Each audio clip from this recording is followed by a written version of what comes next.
All right, so moving right along here, you should be in your Coinbase account, and where I'd like you to go now so we can purchase your first Bitcoin. Again, whether it's $100, I'm recommending a minimum of 100 because it's going to open you up to all kinds of opportunities I'll be showing you later, and this kind of gives you enough to work with. But if you need to do $1 or $5 or $10 just to start to get the feel for this, you can always get more later. I'm just recommending 100 as a good starting point. When you do 100, you'll get a $10 bonus of Bitcoin from Coinbase, and so will I, so it's a good deal. But regardless of where you're starting from, let's just get something so you can start to really learn and take advantage of the opportunities that I'll be showing you. Let me just give you one example before we get this. For those that do about $100, you could even do about $80. You'll be able to take advantage of an opportunity I'll be showing you in the future where you can get 1% compounded per day on your Bitcoin, which is remarkable. It doesn't sound like a lot, right? But that's 5% a week. It's only on weekdays, when there's about 20 weekdays in a month, so that would come to over 20% compounded in a month. So, getting involved with Bitcoin is more than just about buying and holding.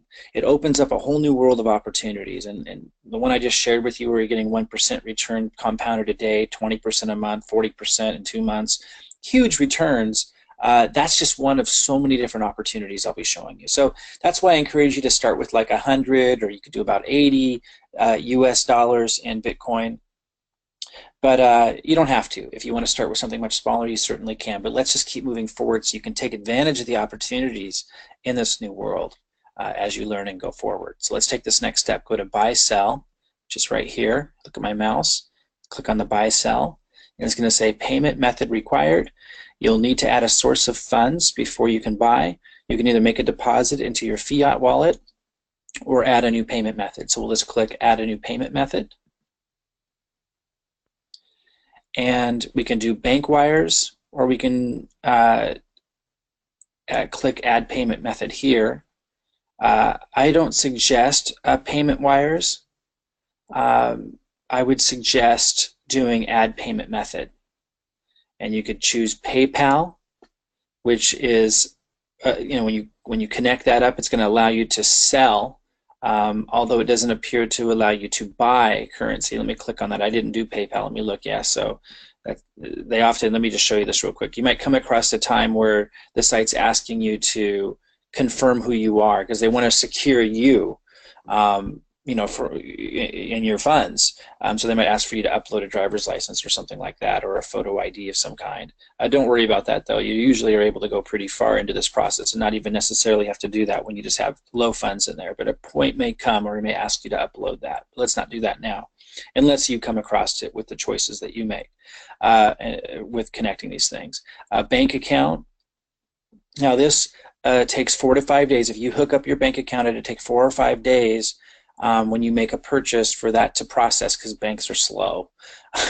And so, which is what the cryptocurrency market's changing, right? Once you get into the cryptocurrency arena and you have Bitcoin or whatever cryptocurrency you're using, I suggest Bitcoin initially. When you have that in your account, things can move much faster, but getting it in here can be slow sometimes, depending on what you're doing. So bank account 4 to 5 days, but you have higher limits of how much you can do and how much you can move. So I suggest everybody link their bank account in here. If you want to go to Google and search Coinbase, you'll see it's very reputable, so you're not going to have a concern there. High security. Some of the highest security that you'll ever see is used by the cryptocurrency industry for obvious reasons. Then your other option is the credit or debit card. Now the cool thing about this is it's instant. So if you use a credit or a debit card, you can instantly buy your Bitcoin. So for some of you, that's going to be the next step you should take, just so you can get some in. It's nice just to give you, especially if you're just doing a little, I think that's your best bet because it's fast and you're started and this isn't going to delay. So if you were to choose that, I just want you to know, because the banks charge a lot of money, which is what cryptocurrency gets you out of once you make the purchase and you're working with Bitcoin and you start making Bitcoin with the opportunities I show you, you don't have all these fees all the time at the way you do with these banks.